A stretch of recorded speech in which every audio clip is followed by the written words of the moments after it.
안녕하세요. 실전 투자 경험을 바탕으로 여러분들의 시행착오를 줄이고 더 좋은 수익을 낼 수 있도록 투자에 대해 알려주는 천재개미입니다. 구독하시고 공부하시면 더 좋은 수익을 낼 수 있으니 구독 한 번씩 부탁드리도록 하겠습니다. 대통령 선거가 이틀밖에 남지 않았습니다. 그래서 오늘은 대선 이후에 부동산 가격이 어떻게 될지 예측을 해보고 부동산과 주식 중에 어떤 곳에 투자를 하면 더 좋은 수익을 낼 수 있는지에 대해서 알아보도록 하겠습니다. 먼저 양당 대선 후보의 부동산 관련 공약들입니다. 이 노란색 쳐져 있는 것들을 굳이 막 눈여겨서 볼 필요는 없을 것 같고 저는 두 후보님 모두 거의 비슷하다고 생각합니다.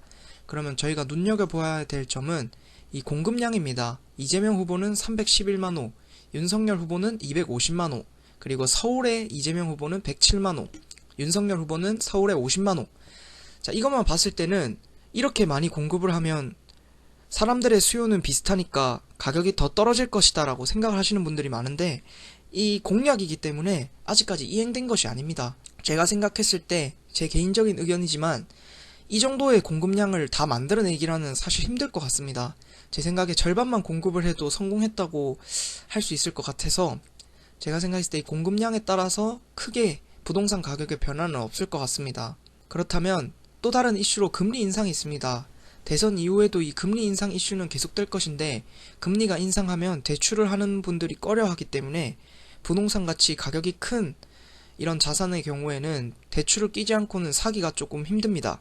그래서 이제 수요가 줄어들기 때문에 이제 가격이 떨어질 것이다 라고 예측을 하는 분들도 많습니다. 이것 또한 마찬가지로 부동산에 큰 돈을 써서 부동산을 사시는 분들은 굳이 이렇게 큰 대출을 하지 않아도 부동산을 사실 수 있습니다. 그래서 이것도 큰 영향을 주기는 어려울 것 같습니다. 이러한 이유들로 제 생각에는 부동산은 그렇게 큰 변화는 없을 것 같습니다. 그렇다면 이 부동산과 주식 둘 중에 어떤 것에 투자를 하면은 똑같은 돈으로 투자를 했을 때 더 좋은 수익을 낼 수 있을지에 대해서 알아보겠습니다. 부동산의 경우에는 아까 말씀드린 것처럼 뭐 어떠한 이슈가 있어도 그렇게 가격이 확 떨어지거나 주식처럼 막 50%가 떨어지고 30%가 떨어지고 이러지 않습니다.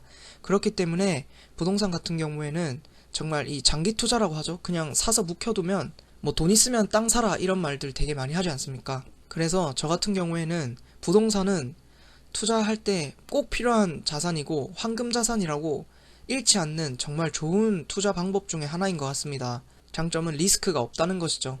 하지만 이제 저희가 세금을 생각을 해야 됩니다. 이 부동산을 할 때 세금은 인지세, 상속세, 증여세, 그리고 종부세, 양도세 등등 정말 많은 세금을 내야 되는데, 이 중에서 눈여겨보셔야 될 점은 양도세와 종부세입니다.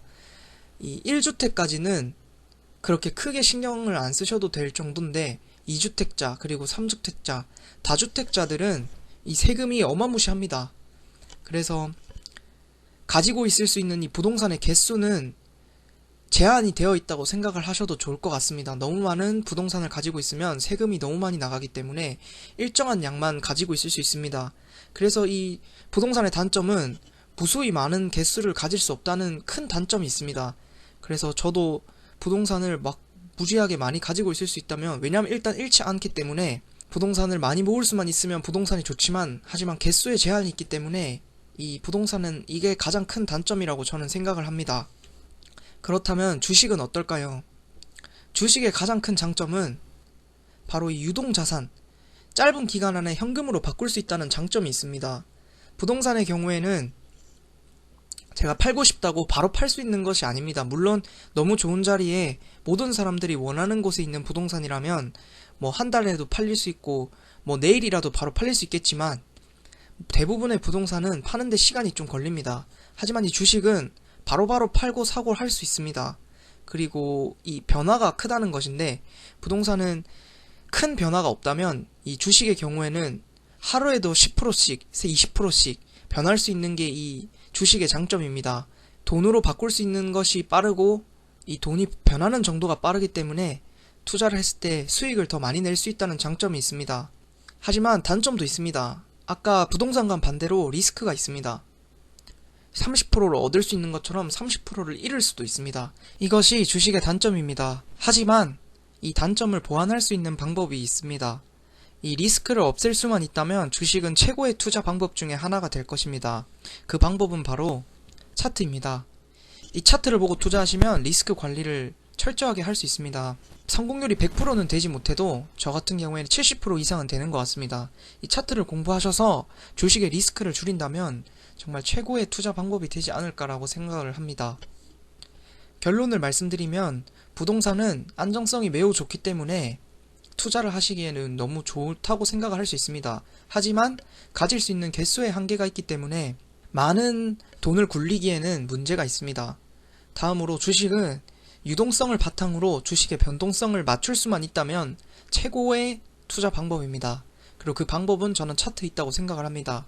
지금 투자를 하고 계신 본인의 가지고 있는 자산이라든지 그리고 본인의 상황이라든지 이런 것들을 고려하셔서 부동산과 주식 둘 다 안전하게 투자를 하시면 좋을 것 같습니다. 차트에 대해서는 앞으로 제가 영상으로 많이 올릴 것이고 저와 함께 공부한다면 여러분들도 주식에서 리스크를 줄일 수 있을 것입니다. 오늘도 제 영상을 봐주셔서 감사드리고 구독하시고 앞으로 좋은 영상, 좋은 정보들 많이 얻어가셨으면 좋을 것 같습니다. 감사합니다.